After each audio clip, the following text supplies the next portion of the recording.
Okay. I do apologize. So my computer just decided to do a blue screen of death in the middle of a really good paragraph. So we're going to start that one again. I do apologize. If you're still with me, I appreciate it. You guys are amazing. Let me see where I'm at. Location 76T of 19518. I just want to see how many more pages there are left.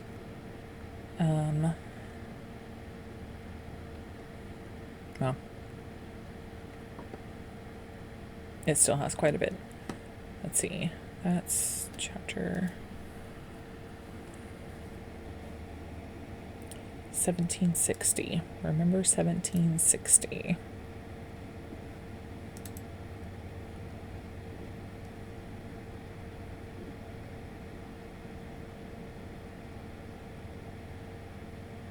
Okay, we're about halfway through the book so far.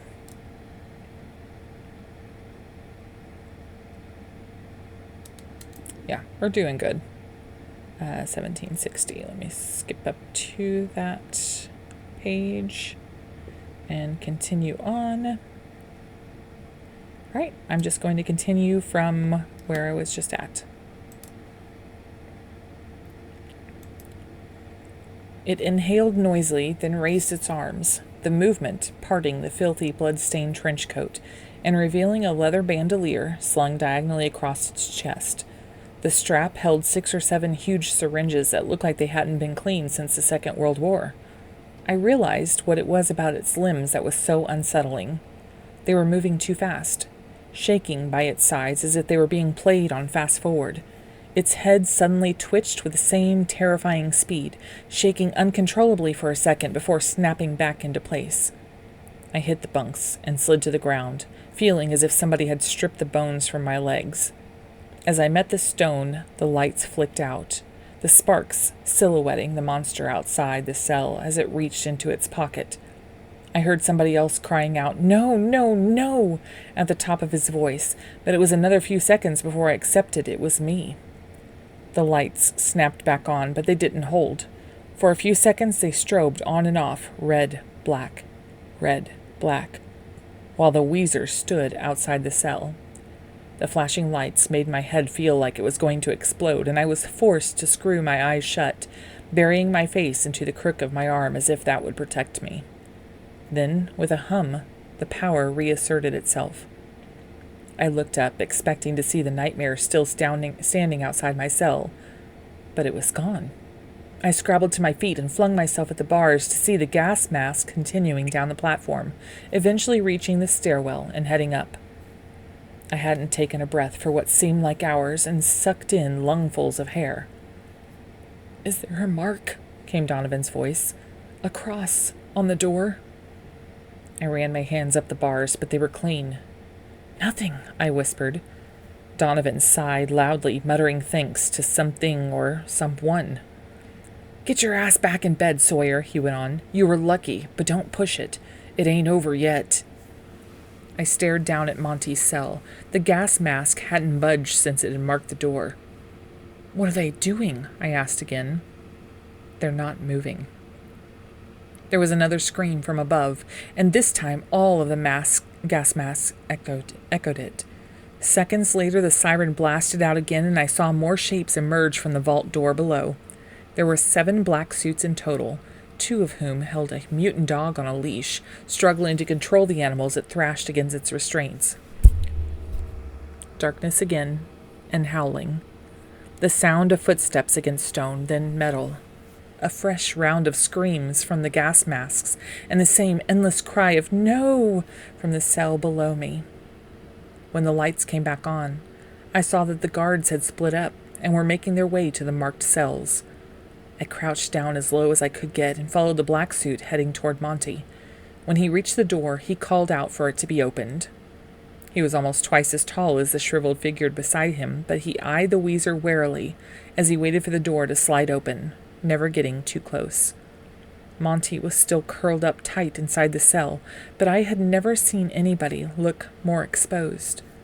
The black suit reached in and grabbed the boy by his elbow, dragging him onto the platform as if he weighed no more than a sack of feathers. As soon as he was out under the red light, Monty uncurled himself, flailing against the guard's iron grip. But the giant simply grabbed him by both wrists in a single mammoth hand and hoisted him into the air. The gas mask screamed as if in delight. Then it snatched one of the syringes from its belt and thrust it at Monty like a knife. Right then, I was grateful that the lights failed. But against the black canvas of darkness, my imagination projected its own horrific conclusion to the story. The needle plunging into Monty's arm or neck, filling him full of rot and decay, of dirty chemicals, contaminated blood. The prison was illuminated once more, just long enough for me to see the black suit dragging Monty's limp body toward the stairs, the gas mask right behind him, watching its prey like a hyena eyeing a corpse, the cell door sliding shut. On the yard below, the other black suits were slowly progressing toward the vault door, a sick procession of giants, freaks, and lost boys being dragged to a fate I couldn't even begin to imagine. Then the prison went dark again, although from the pounding in my chest, the ringing in my ears, and the rush of air as I collapsed to the floor, I knew that this time it had nothing to do with the lights.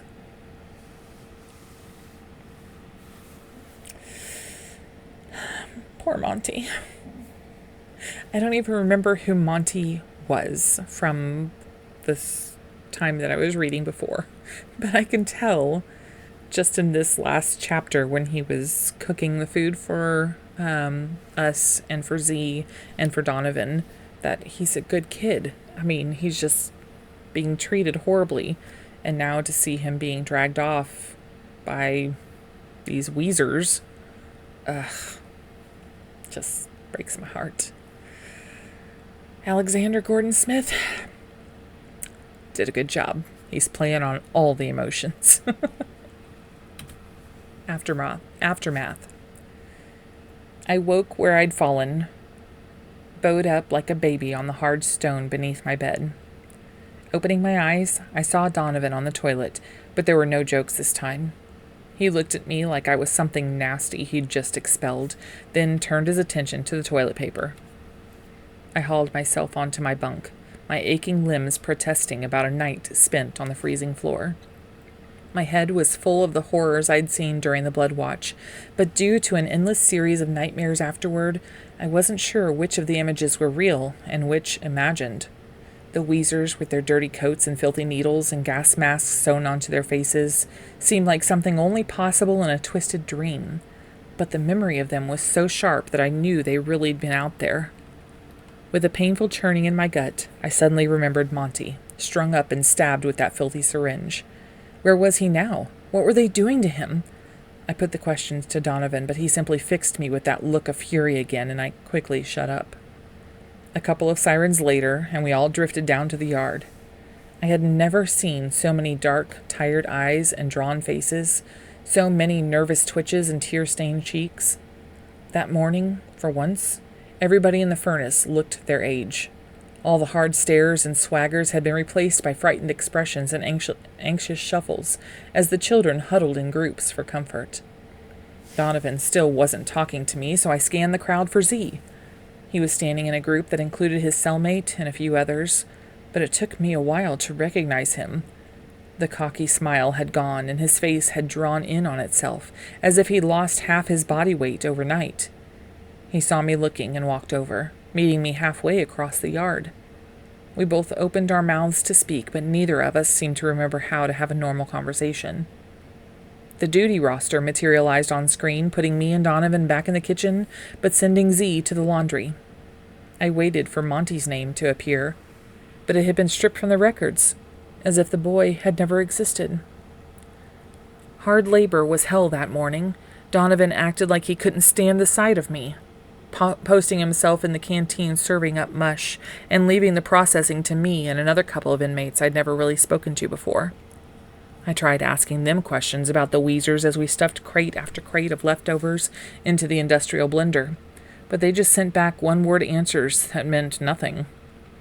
To make things worse, Kevin Arnold had been assigned to the trough room too, and several times throughout the morning I was ambushed by flying chunks of rancid meat and mushy vegetables and barbed comments.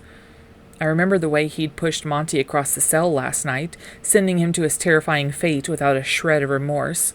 I wanted to stuff his mouth full of rotten food until he choked, but instead I turned my back on him and suffered his abuse. What else could I do? Umpteen hours later, after washing the slop from my hair in the showers and donning a fresh uniform, I found myself standing alone in the yard. I didn't realize how much I'd come to depend on Donovan. Without him by my side, I felt completely lost, utterly vulnerable. I saw him make his way up the stairs to our cell without a backward glance, but I didn't try to chase him. Instead, I picked an empty table toward the back of the yard and cursed myself for not just curling up in bed last night and ignoring the blood watch like everybody else. Holding my head in my hands, I didn't hear Z slide onto the bench opposite me until he coughed gently. "You look like battered crap," he said as I lifted my head. "You're no oil painting yourself, mate," I replied, wondering if I still had the ability to smile. "Where's Big D?" he went on. "You two are like Siamese twins. Weird not seeing you joined at the hip." "I'm not in his good books," I replied after a humorless snort. "After last night, I wouldn't stay in bed and had to see what was going on. He thinks I drew one of them to our cell." "Seriously?" Z asked, eyebrows practically leaping from his forehead. "You saw one of them up close?" I nodded, trying not to recall the experience in too much detail. "He'll be okay," Z went on, cracking his knuckles. "He can be a moody lug, but I'm sure he'll come around." "I hope so. If he doesn't, then I'm a dead man. He's pretty much the only thing standing between me and the skulls." "Don't forget me," Z said with a grin. He flexed his arms, but the Satsuma-sized bumps beneath his uniform didn't exactly fill me with confidence. "Could take them all on a single-handed with these muscles." For a moment it looked like we might break free of the gravity of the situation, but it quickly pulled us back in. "What the hell were they doing last night?" Z asked, leaning across the table so that his low voice would reach me. "What are those things with the gas masks?" I shrugged and shook my head. "I mean, they look like Nazi stormtroopers with those masks and coats. I've seen them on TV. My folks used to watch war documentaries all the time. But why would they be here? And why do they need help breathing? I mean, it's not like this place is full of Zyklon B." "They're attached to their faces," I told him. "The masks. I saw it last night. The metal is sewn into their skin." Z looked like he was about to hurl. "No way," was all he managed, but I could tell he believed me. "Whatever they're doing, it's bad," I said. "Donovan told me they take prisoners to a fate worse than death." "Maybe they're using us as human guinea pigs," Z suggested. I laughed at the idea, but he was serious. "During the Second World War, the Nazis and the Japanese army used to perform all these sick experiments on innocent people, civilians and prisoners of war and stuff. They'd cut them up while they were still alive, infect them with all these diseases, biological weapons and gas, blow them up." "Come on," I interrupted, but he held up his hand. "No, seriously. They use prisoners as test subjects. They'd just think of things they could do to them, and then they'd do them. They claimed it was all about science, but they were just butchers. I saw this on TV too, but Dad made me go to bed halfway through because it was too gross." "But we're not in a war, Z. I mean, this is one of the most advanced countries in the Western world. You can't even call somebody a pensioner now without it being politically incorrect. They're not just going to let somebody open a prison where a bunch of sick freaks do experiments on kids." "What about a prison where mutant dogs chew up the inmates?" he asked. I didn't have an answer. "Everything changed that summer, Alex. All those gangs on the rampage and all those people who died. People got scared of kids. That's why they got away with building a prison like this. That's why those freaks can take us and butcher us and nobody gives a crap. Did you see who they took, anyway?" "Monty," I replied.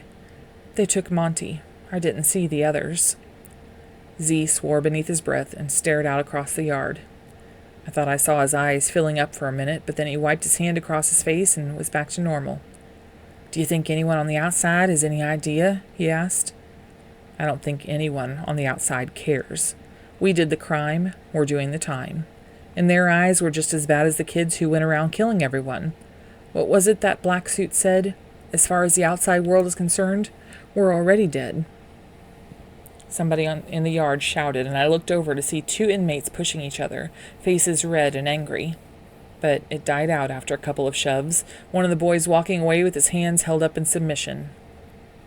"I'm not just going to wait here until I get taken, Z," I said.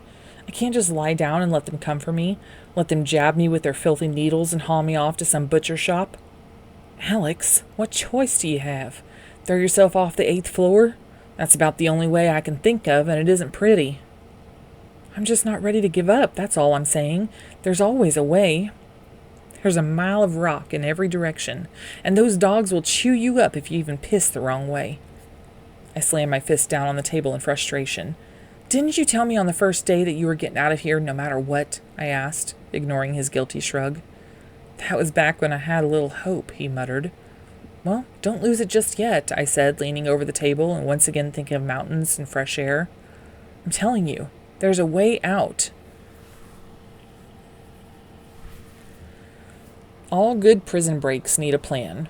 I'd seen them in films so many times, learning the guard rotation, bribing somebody for blueprints of the sewer system, getting your girlfriend to smuggle in a file so you can get through the bars of your window. One good plan, perfectly executed. That's all it would take to get us out of here. But I had nothing. There was no guard rotation here. The monsters in their pinstripe suits seemed to patrol when and where they liked. The sewer system just led farther down toward the abyss, dumping its filth in the center of the earth. And even if I'd had a girlfriend, which I didn't, and probably never would, we weren't allowed personal visits or letters. Hell, we didn't even have windows. None of the things I'd seen on screen were going to work in Furnace. But that shouldn't really have been a surprise. I mean, television isn't real life. On the plus side, my short career as a criminal had programmed my mind to find escape routes wherever I could. From the second I arrived at a target house, I'd be scoping out emergency exits, just in case I was found out. Which door would offer the quickest getaway? Which second-floor window was a leap away from a tree branch or drain pipe? Which bush in the garden would offer the darkest, safest hiding place if everything went wrong? Inside, my mind worked in the same way. I'd take a mental snapshot of the house I was in, the layout, the location of furniture, how many locks were on the door. That way, even if the lights went out, I'd know where to run to avoid tripping or crashing into a wall. There's no greater shame for a burglar than cracking your shins on a coffee table or doing cartwheels over a footstool that you'd forgotten was there. The times I'd almost been caught, and there had been a handful, I'd only escaped because my brain had programmed in its routes and guided me to safety without me having to think about it. It was like being on autopilot.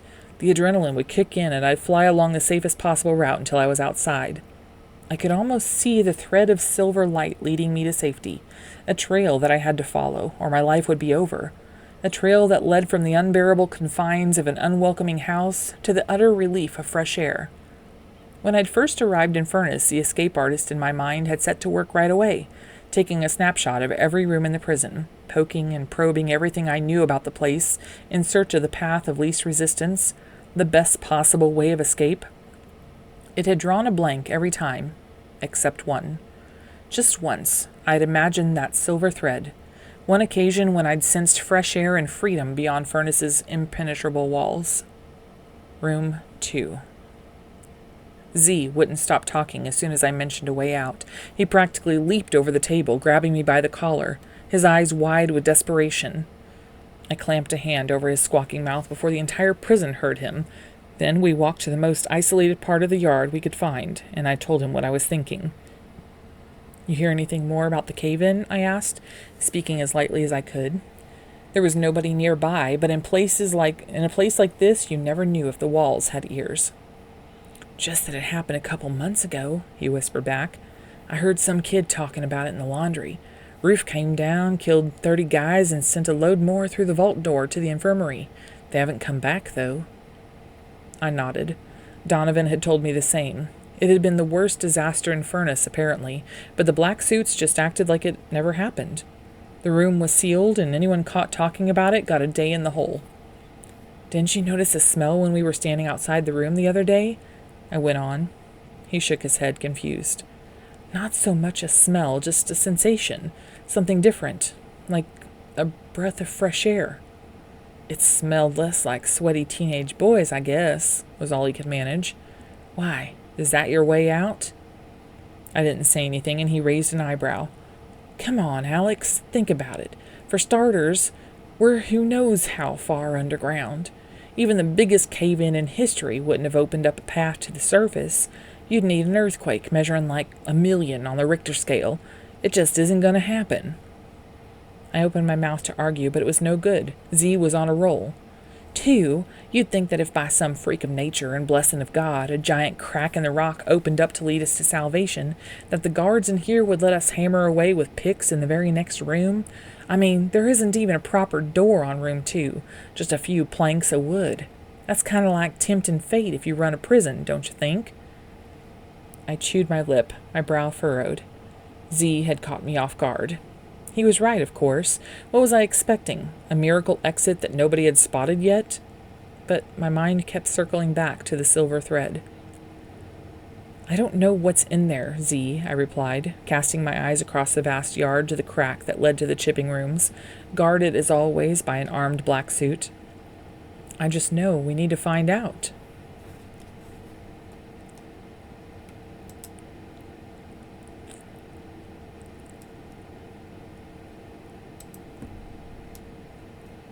New fish. My head was buzzing with possibility as we made our way back across the yard, but Z was doing his best to undermine my escape fantasies. "What next?" he asked, grinning, "the hand of God poking through the ceiling and offering us a lift to the surface?" "Z," I said, trying to ignore him. "No, a magical escalator that the guards use to nip up and get their shopping. It probably leads to the local supermarket. We could just hop on and get some dinner for the walk home." "That's not funny." "A transporter," he cried out, then, "Beam me up, Scotty." "Give it a rest." "I know. Why don't we just find one of Leonardo da Vinci's flying machines and soar up the ventilation pipes?" "What?" I asked, turning around and raising my arms. "I have no idea what you're talking about." "I'm just trying to show you how ridiculous the thought of escape is," he said, quietly this time. "I mean, you stand a better chance just running into the elevator as the doors are closing and hope that nobody sees you." I grimaced. That idea had occurred to me, too. I was about to reply when, as if on cue, a gentle rumble came from above us, like distant thunder. The shouting and laughing and chatter in the yard instantly died away as the noise increased in volume, making the ground shake and dropping clouds of dust from the ceiling far above. The elevator was on its way down. "Well, now's your chance," said Z, walking toward the yellow circle in the center of the yard. I followed him, keeping my eye on the elevator doors as the lift lowered to our level. We'd seen it drop a couple of times now, twice with black suits wheeling in massive trolleys of supplies, and once with 5 ordinary Doberman dogs that were dragged squealing through the vault door. Other than that, the elevator had remained sealed. When it seemed it would never reach its destination, there was a crunch, and the rumbling stopped.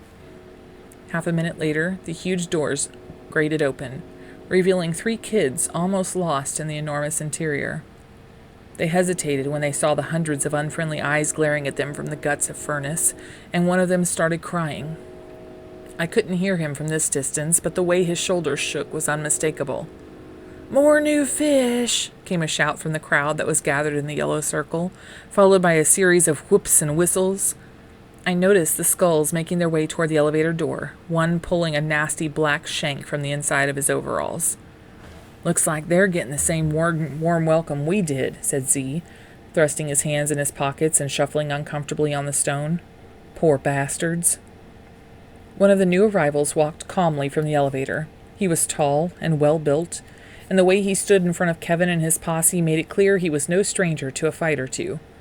The skulls stared him down for a few seconds, then dismissed him, spreading out in front of the lift door to pick on the easier targets inside. "Come on, you chickens!" screamed Kevin at the top of his voice. "Get out here and get on your knees. I'm your boss now." 2 of the skulls leaped into the lift and grabbed the inmates, pulling them out and throwing them onto the stone. One rolled and tried to get back to his feet before getting a kick to the chest that sent him sprawling. The other, who had been crying, just lay there and howled. The skulls laughed and imitated the sound. I felt my entire body burning with the desire to help, my muscles so tense that I thought they were going to snap. Though what could I do? Charge in like an idiot again and risk someone else getting chewed to pieces? Fortunately, the horrible scene was cut short by the siren, which sounded for a good few seconds while everybody crowded into the yellow circle in the yard. Kevin saw me scowling at him and rubbed his eyes as if he was pretending to cry. Then he ran a hand across his throat and pointed to me before turning his attention back to the elevator. The two boys who had been dragged out were getting to their feet, the weeping lad being helped up by the other. Their faces were creased in agony and fear, and I shuddered, knowing that's what we must have looked like when we arrived. With a hiss and a roar, the vault door swung open to reveal the same horrendous group that had welcomed us a week ago.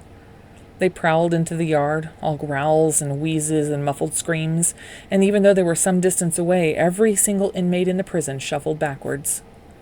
Once again, I found that I couldn't focus on the warden, my eyes slipping off him each time like two opposing magnets held next to one another. Frustrated, I turned my attention to the gas masks, who shuddered and shook like rag dolls as the warden introduced the three boys to Furnace. It was impossible to tell if the Weezers were feeling any emotion because their faces were covered with metal and scars, but I thought I could make out a gleam of excitement in their piggy eyes as they studied the fresh pickings before them. "Maybe one of the new fish is a tunneling expert," Z whispered to me as the warden gave his speech about rules. "That tall one looks like he might have already escaped from a couple of prisons." I laughed inside, not wanting to draw any attention from the freaks as the warden read out a series of names and numbers. The tall kid was Gary Owens. The weeping one was Ashley Garrett, and I had to choke back a sob as the name of the third kid was read out. Toby Merchant. I didn't know him, but the name Toby was almost too much to bear. I was assaulted by the memory of my best friend lying on the carpet, his head blossoming, the same shade of red as a Valentine rose.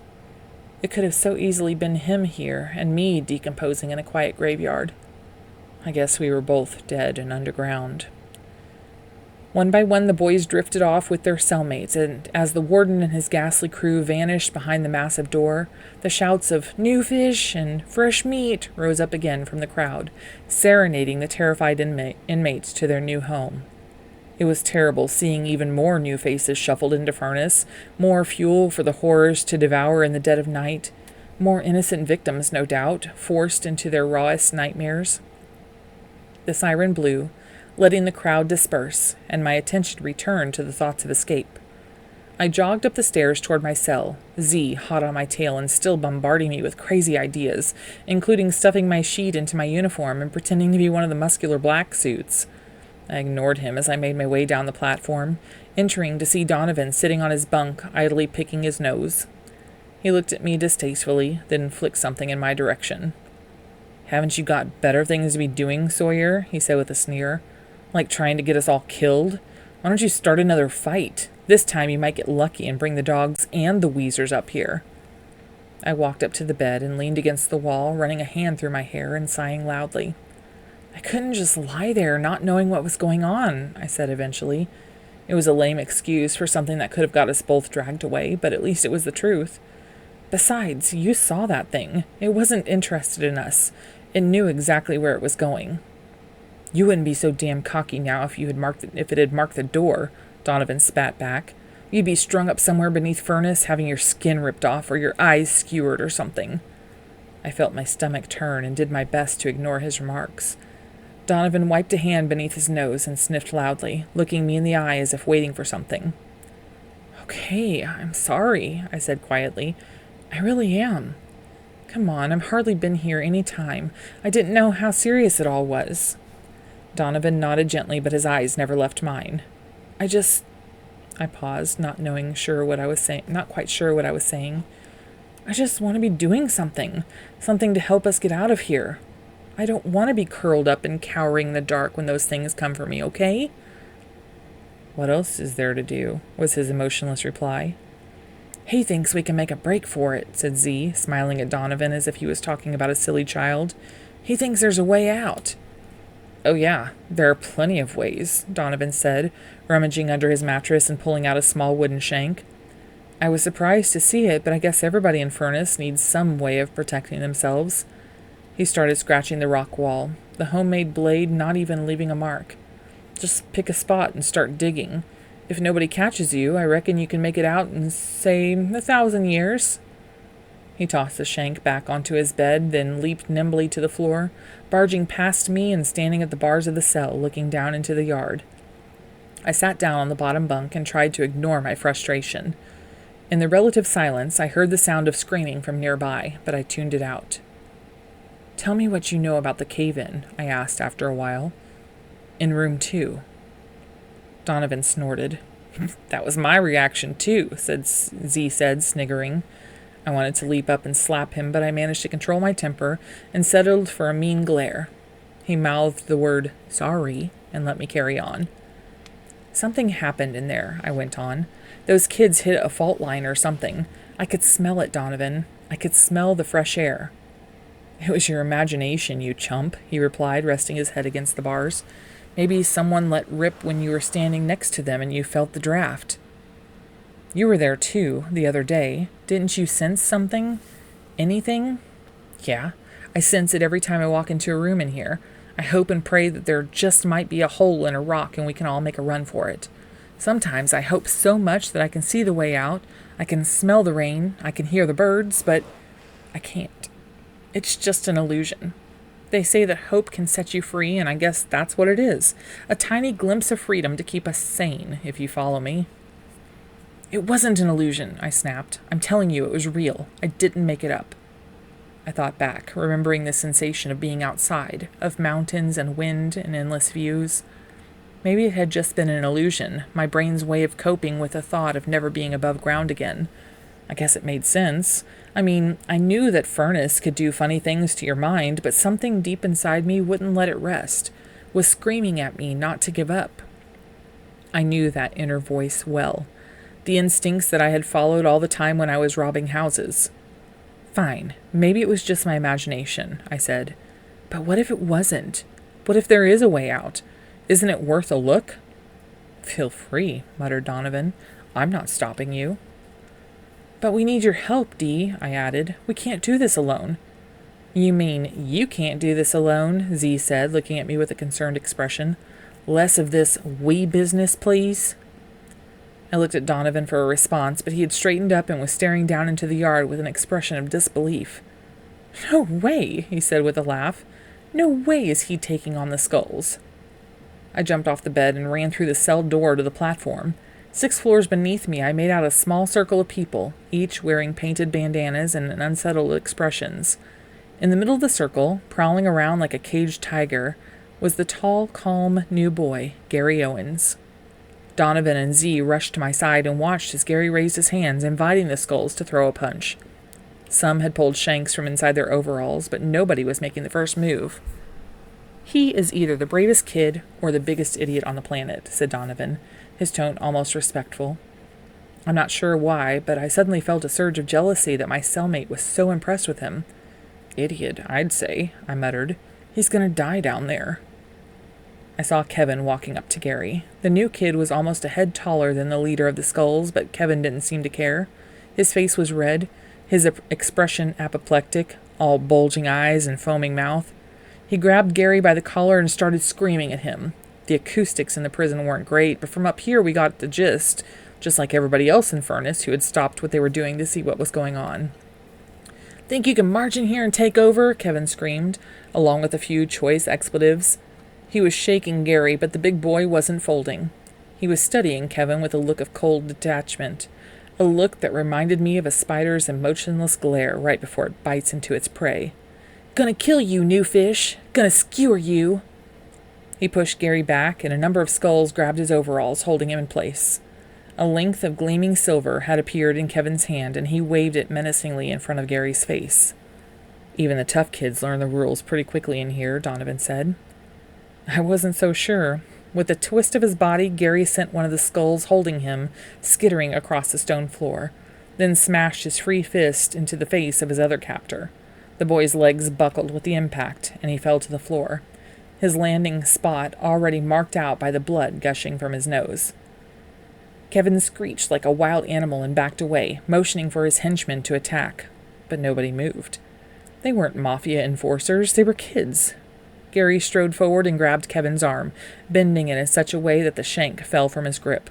The skull was yelling in pain, his fury replaced by fear. Kill him! Kevin yelled to dead ears. Cut his heart out! This is great, said Donovan. Kevin's been asking for it ever since he arrived. About time he got some himself. Hope the new kid roughs him up a bit. Gary kept twisting Kevin's arm, using both hands to bend back the wrist to an impossible angle, until, in horrible unison, a crack and a scream echoed across the yard. The prison had been plunged into silence, everybody watching as Kevin dropped to his knees, clutching his broken arm, tears streaming down his face. Gary placed a foot on Kevin's shoulder and sent him sprawling, and at once a huge cheer broke out from the inmates. This is great, Donovan repeated with more enthusiasm. How the mighty have fallen, hey? You think this means we'll be free of the skulls? Z asked. Reckon so, Donovan replied. Maybe he'll take out the 59ers, too. Gary bent down and snatched the bandana from Kevin's head and the shank from the floor. He held them up in the air for us all to see, like trophies. Some of the other kids had gone right up to the boy, circling him as if he'd just scored the winning goal in a soccer match. One inmate had even put his arm around him and was jumping up and down. Want to go join the celebrations? Z asked. But I stayed where I was. Something wasn't right. Gary wasn't smiling.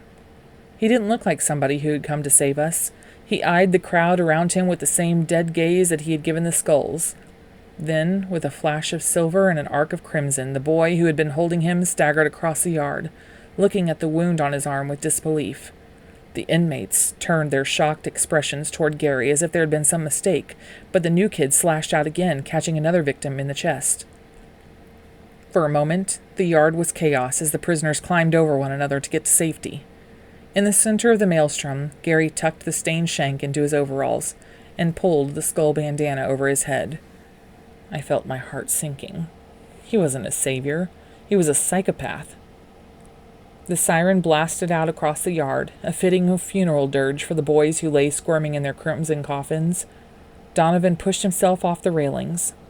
Like I said, Alex, he said as he watched the injured kids fold into themselves, all sobs and snot. It's the only thing we can do. Curl up and cower and wait for death. Whoops. Apparently that's not the kid that's going to help him out or save him or anything. Let me see what time it is. Oh, I still got some time. All right, let me read one more chapter, and then I'm going to go ahead and post these so you guys who have been waiting forever will get the books. Room 2. The thought of facing another evening locked down in our cells was almost unbearable, but a small part of me was relieved that there was a set of thick metal bars between us and Gary Owens. As soon as the siren blew, the black suits had come running, one knocking down Gary with the butt of his shotgun, and the rest hauling him and his victims through the vault door. After a couple of hours of restless pacing, I saw the massive portals swing open again, and a couple of guards escort Gary.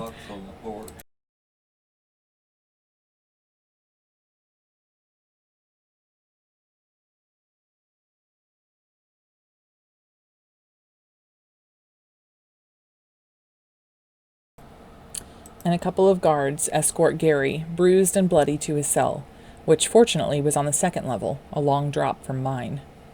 Some time later, Kevin was dragged back out into the yard, his arm in a rough cast that was the same shade of pale gray as his face.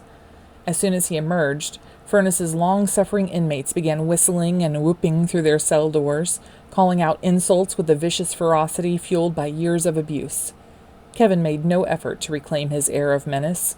He let himself be dragged up the steps, never taking his wide eyes off the floor. Looking back, I almost felt sorry for him. Little did I know then that he had far worse coming to him than a few jeers. When all fell quiet in the yard, I tried again to get Donovan interested in escape. It was like trying to get a hippopotamus interested in ballet.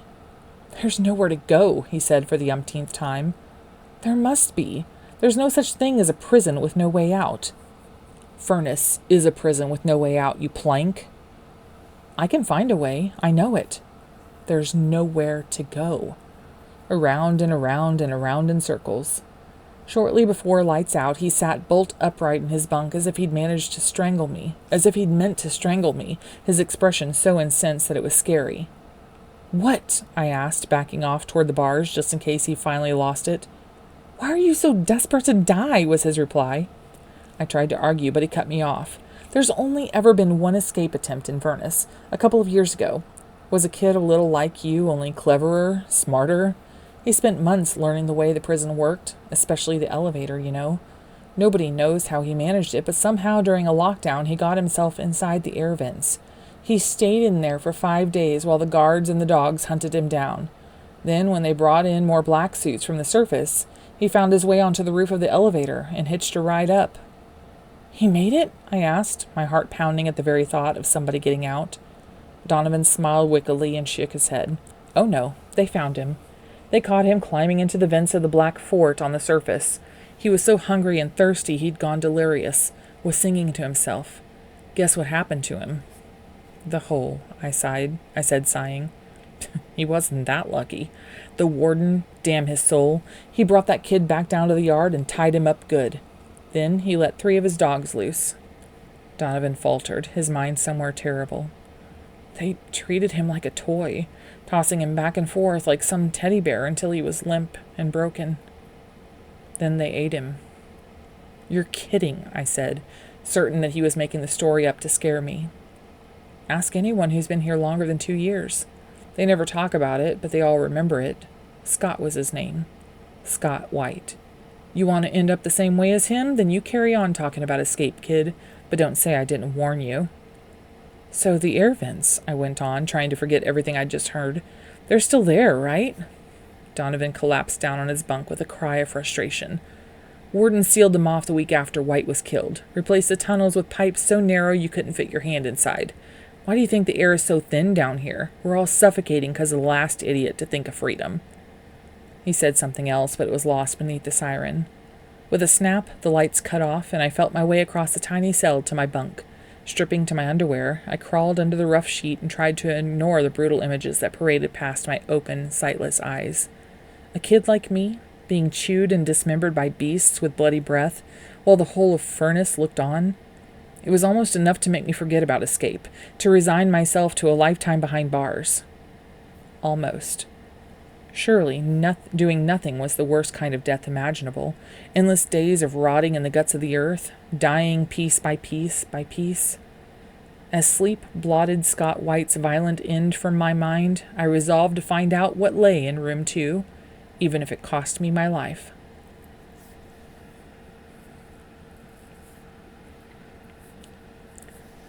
As it turned out, I didn't have too long to wait. The next morning's work chart put Donovan and me on shipping duty, giving me the perfect opportunity to scope out the abandoned cave. After a hearty bowl of gunk, we walked across the yard toward the crack in the wall, Donovan giving me concerned sideways glances practically every other step. I don't like that look you've got, he said as we reached the entrance to the chipping rooms. There was a black suit on duty, as always, his shotgun locked, loaded, and aimed directly at our heads as we filed past. Donovan waited until we were out of earshot before continuing. Don't do anything stupid, okay? As if I would, I replied, beaming at him with a kind of wild-eyed insanity. He looked at me, open-mouthed, then shook his head and started selecting his equipment. I did the same, lifting a pick from the racks and slapping a hard hat onto my head. Switching on the lamp and pulling down the visor, I snatched a look across the hall at the entrance to room 2. It was sealed up with thick planks, but they were just wood. I gripped the pick, wondering how quickly I could hack my way inside. Levels 1 to 3, room 1, bellowed the black suit, pointing his shotgun at the black hole on the other side of the room. The rest of you get into room 3, now. We shuffled forward with the same lack of enthusiasm we always did, and I let myself drift to the back of the crowd. The black suit was watching us go, his silver eyes never blinking, but I knew from experience that he wouldn't stand there all morning. Sooner or later he'd start patrolling the workrooms, and that was when I was going in. Once we'd passed through the cracked portal into room 3, I stationed myself as close to the door as possible. At this angle I could see back into the equipment room, where the long shadow of the guard sat heavy and motionless across the rock. After refusing once again to help me out, even by providing a distraction, Donovan swaggered over to the far end of the room and began hammering the rock. I added the sound of my pick to the familiar percussion, but there was no strength to my swings. I was saving my energy for when it counted most. The snake-like shadow didn't budge for the better part of an hour, by which time my brow was dripping and my overalls were drenched despite my lack of effort. The adrenaline shot that rocked my body when I saw the guard move almost made my legs buckle, but I embraced the boost. I checked the room to make sure nobody was watching, then edged my way toward the door. I could hear the black suit's footsteps growing fainter as he strode into the first chipping hall, but even when the sound had stopped, it took me a good few minutes to build up the nerve to peek around the corner. With a shuddering sigh, I saw the equipment room was empty, and I dashed across the stone floor to the wooden boards that sealed off room 2. There were 8 long planks in all, each fixed to the wall like a ladder. They didn't do a great job of concealing what lay beyond. Through the gaps I could see a tunnel stretching out into the blackness, and my heart soared as once again I sensed the wind blowing through the cracks, the fresh air making me euphoric after the long days spent in Furness's stale passages. I breathed deeply, feeling like the sensation could lift me off the ground. Then I remembered what I was doing. I checked the entrance to the first room, but there was no sign of the black suit returning. I jammed the head of the pick behind the plank closest to the ground, then leaned on the handle, using it as a lever. The bolts securing the plank to the stone didn't budge. Cursing, I tried the next board up, but it was equally stubborn. Taking another look in the direction of the guard had walked, I steeled myself and swung my pick at the wall. The sharp edge struck the bottom set of bolts, sending a shower of sparks flying out into the room. Under normal circumstances, the noise would have been deafening, but it was easily lost against the backdrop of 100 pickaxes hammering against stone. I lifted the pick a second time and swung with every ounce of strength, gouging a hole in the rock where the bolt was secured. Wedging my tool back into the gap between the board and the floor, I pushed down again. This time, the bolt held on with a little less conviction, then gave up and pinged out across the room, leaving one end of the plank flapping against the wall. I pulled hard, creating a gap that looked big enough for me to crawl through. Ramming my pick into the nearest tool rack and slinging my helmet across the floor, I got down on my hands and knees and pushed my face into the hole. A blast of cool air slapped me, giving me strength, and I squeezed my left shoulder through the gap, ignoring the sting of sharp rock slicing into my skin. It was as I was pushing my other shoulder through that I heard the sound of footsteps, each louder than the last. I froze, peering through the gap to the entrance of room 1, and knowing that the black suit was returning. I had seconds at most. Push in or pull out. I should have listened to my instincts, wrenched myself out of the hole, and run back to work. But I didn't. I forced my body forward, gritting my teeth with the pain. The steps were getting louder, crunching against loose pieces of stone on the floor. My sleeve caught on the plank, hooking me in place, and I desperately tried to wrench it free. Crunch, crunch, crunch. No time. With a rip, my sleeve came free, and I tumbled forward. I pulled my feet in with the speed of a rabbit disappearing into a burrow, the board snapping back against the wall just as the black shadow swept across the room. The steps halted. And despite the endless hammering from the rooms next door, it felt like I'd been plunged into a pool of silence. As gently as I could, I rolled onto my back, then stood up, staring through the gaps in the makeshift door to see the black suit standing in the center of the equipment room. His head was cocked as if he was listening out for something, but he wasn't looking in my direction. We remained like that for what seemed like an eternity, mirror images of each other's stillness. Finally, the guard straightened himself and paced toward the entrance to room 3, eventually disappearing from sight. I breathed out slowly and quietly as I could, then turned to see if this was truly my road to salvation. It was then I realized my mistake. The tunnel that led into room 2 was darker than Furness at night. I had absolutely no way of seeing where I was going. I stood like an idiot for a couple of minutes, wondering what I'd expected. Lights along the walls and a red carpet? I cursed silently again, wishing I still had my helmet with its lamp, then began edging my way forward. The lights from the equipment room sliced through the wooden planks to form faint stripes on the uneven floor, but the glow was powerless against the black heart of Furness, and by the time I'd taken a few steps, I was smothered by cold, dead night. I took comfort in the fact that there had been no cry of alarm from the black suit in the chamber next door, no blast of the siren.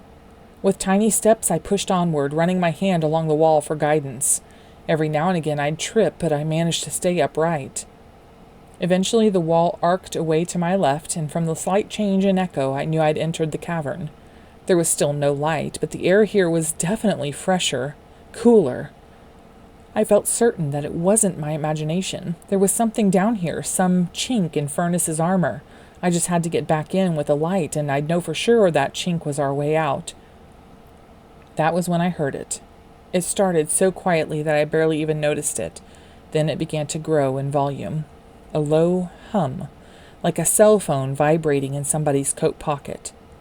I felt my skin break out in goosebumps. I wasn't alone. There was something in here with me. The sound shifted in pitch, fading, then reasserting itself.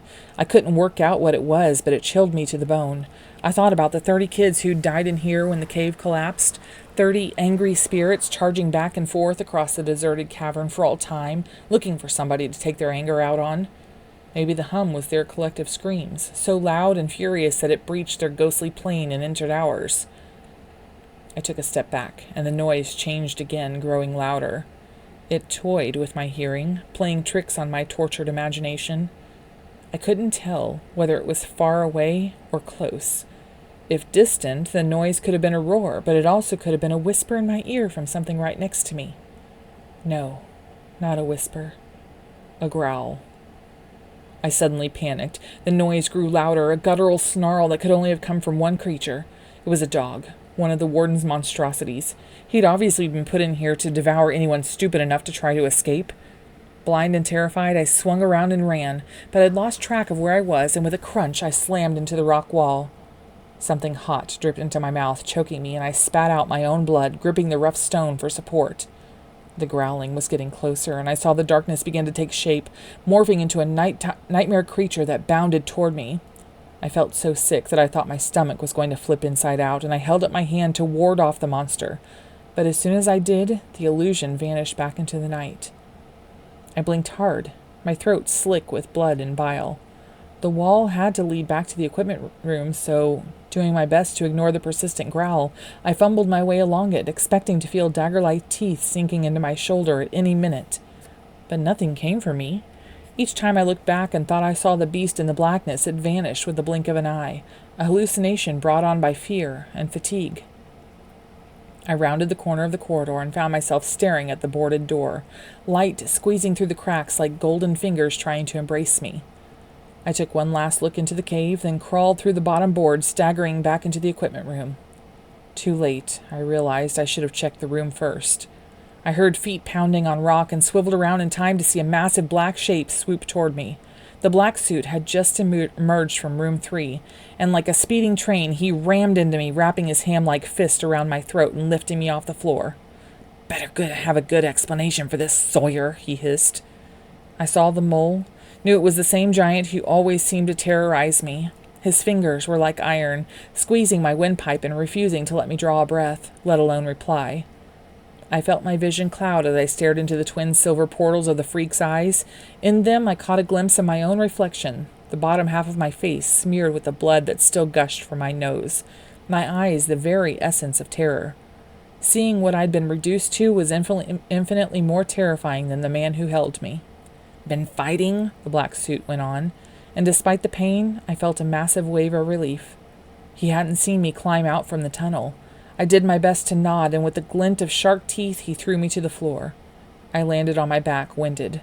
"Back to work," Moleface said, pointing the gun at me. "If I see you out here again during hard labor, then I'm going to splatter you all over the walls." "Yes, sir," I said. Somehow I managed to pull myself to my feet, lifting my pick from the rack again and my helmet from the floor. I barely had the strength to stagger back through to room 3, but beneath my crimson mask, I was smiling. Oh boy, we've made it into room 2. Let's see what happens. Meanwhile, I'm going to go ahead and end this VOD. Thank you for being here. I appreciate you guys for coming back to my streams or to my readings. This was the third and fourth, which technically is only the third, reading of Lockdown by Alexander Gordon Smith. It's part of the Escape from Furnace series. I remember reading these books and loving them so much, even though there's so much creepiness to them.